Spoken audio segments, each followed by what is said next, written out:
It's Mike Bingle Davis, and I'm a geologist for Kirkwood Oil and Gas. And today I'm going to present to you a short introduction to what I titled Undeveloped Instruction Potential of Virtual Reality and Interactive Modules in the Geological Sciences. And I produced this with my wife, Maren Bingle Davis, who is currently a geologist with Sunshine Valley Petroleum. The quote that comes to mind when studying geology is something that most of us have probably already heard at least once, if not multiple times in our careers, and that's that the best geologist is the one who has seen the most rocks. And this is a quote that was used by a lot of our professors during college, and at the time it was something, we were in college, it didn't really make a lot of sense. There is, this is what I would consider to be a truth, but there's an important parts of it that need to be included, that not only seeing the rocks, but also understanding how these rocks came to be where they are, under what paleo-environmental circumstances did these rocks form, what materials these rocks provide for society, what's inside of these rocks, and how much of that material can be withdrawn. These are all problems when you're trying to convey an essentially cradle-to-grave understanding of everything in society, whether it's our comforts and our smartphones to deeper geology and how to find these materials. So when my wife and I first sat down and decided that we were going to try and produce something that would be of benefit to geologists and provide them with an ability to view and see things that they normally might not see from the comfort of their own home or using virtual reality, I thought it'd be better for us to start with the macro and think about society as a whole, because geology plays such an integral part of what we do on a day-to-day, that we address the facts that it's not just geologists, but it's also people that are making the rules. It's our kids. It's your everyday person on the street, whether they're in the city or whether they're living where we do here in Wyoming. Geology basically, as I put here, permeates all aspects of life and how we live. So it's important to start large and winnow our way down and see what's possible. And that's basically what we're doing and what we're proposing. My first exposure to virtual reality, or what was referred to as virtual reality in geology, was to conduct with another group of students a review of VR Excursions, and that was a piece of software that was produced in 1999. And what it did was it allowed you to pick 3 different types of virtual worlds. That included a land full of landfills, Yucca Mountain, and Mire to Fire. So it addressed groundwater contamination, nuclear waste, as well as coal power. And as you can see on this slide, the way that it was set up was actually pretty good for the time. When you loaded up a module, and in this case you load up the land full of landfills, you essentially had on the main page an entire library where you could go through and look at different items. And the book that I pulled out on this particular screenshot covered solid waste law. Then on the right, you have 3 templates, those small little boxes on that post that you then pull into the computer, and it loads those. And it produces exercises kind of like what you see at the top here, where you have an area, that stippled area, that's a landfill, and you have your series of leachate monitoring wells and groundwater monitoring wells.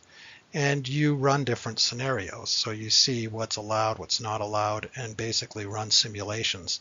And in this case, landfills. The module that I was responsible for was Yucca Mountain, and that addressed everything from the potential for car accidents while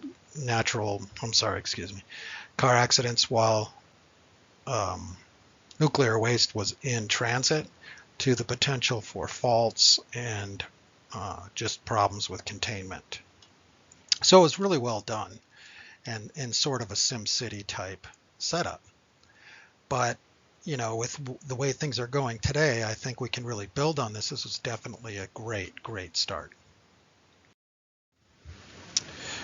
Well, when we were thinking about how do we go about modernizing sort of a virtual reality gaming situation for geology, did a little looking, and there's an estimated 2.5 billion video gamers in the world that spend around $152.1 billion in 2019 alone. And what they've currently been able to do is utilize that video game industry and leverage that massive base to help some of our greatest problems as a society. I got a couple examples. In 2011, a game known as Fold-It was released, and that's a simulation where a protein folding was introduced to tackle a 13-year-old problem. So scientists have been working on this particular enzyme for 13 years on an AIDS-like disease. And so they released a game and let gamers try to crack and solve the problems. And they were able to do that in a period of 3 weeks. So substantially decreasing it. So making it publicly available is something that was pretty high on our requirement list in order to make this functional. Some other examples of game utilization is life on other planets, genetics, and stuff like that. So one of the numbers here is an estimated 3 billion hours a week are spent in online games. And the commonality is that the patterns that gamers use in their games are similar to the patterns in nature. So that is extremely beneficial when you're thinking about trying to create something that other people would like to use.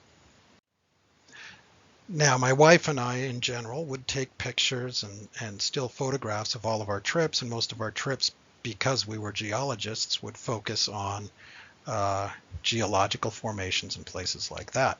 So I thought, why not, instead of just using books, textbooks, and atlases and maps of geology and interesting facts and information about where we were traveling, why don't we integrate that into a viewing platform where an individual is able to actually witness and view these things online? So not that much different than what you would see in a Google Earth scenario. So you can pull up and go into Street View and drive down your street, look at houses, things like that. But rather than just looking at sort of your social aspects and societal influences, you're looking more at the geological. And so I did a little more digging, and like this last bullet point shows, is there's 327 million visitors to national parks in 2019. And I don't know how many of you have tried to or been to national parks in the past few years. I know myself and my family have, and they are inundated with people. So really getting in there is next to impossible. And then when you do get in there, you're basically in a traffic jam or a traffic jam scenario, traveling and barely being able to stop. It's actually what I would consider to be pretty stressful. So that's when we got to our basic requirements for a VR type scenario, and coupled with geology and nature and landforms, in order for it to function. And that's basically that, we need a lot of data. We needed something that people are able to access, visit, view, and see with their own eyes. And if there was a way to film it, we could create a dashboard that would allow the individual to essentially take the same trip we did without experiencing the lulls in travel and view the geology from the road. Not much different than what an individual sees in a roadside geology guide. And we could create a log of travel and a planimetric map, as well as annotating the landscapes, and allow users to travel along routes and experience the geology. And they would be able to do that in a 360-degree environment in a VR headset within their own home.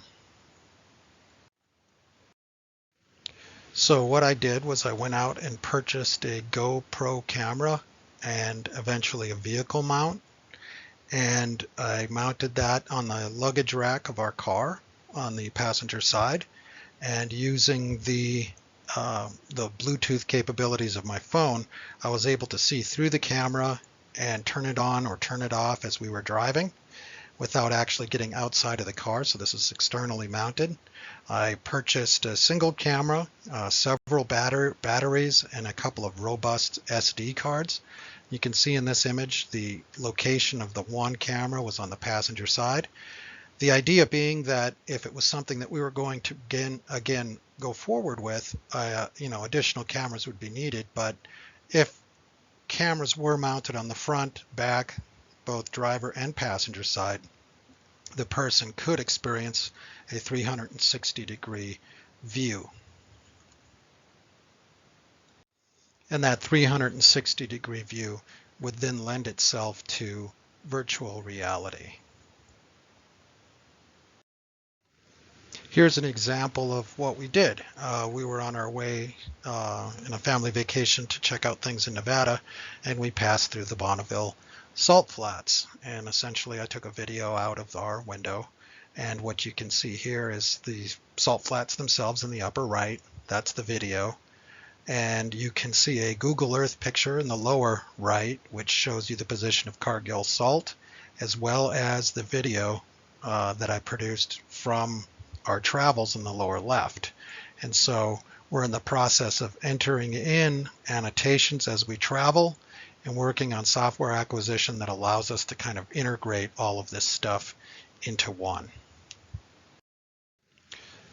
So thank you for attending our talk. Right now we do have the Bonneville Salt Flat video that's coming together. We're working on a Craters of the Moon video that we'll put together and have hopefully produced within the year, and a couple of other things. Our hopes is that we develop something that's very much like a Google Earth type scenario where other geologists can contribute from whatever trips they happen to be taking. Thank you.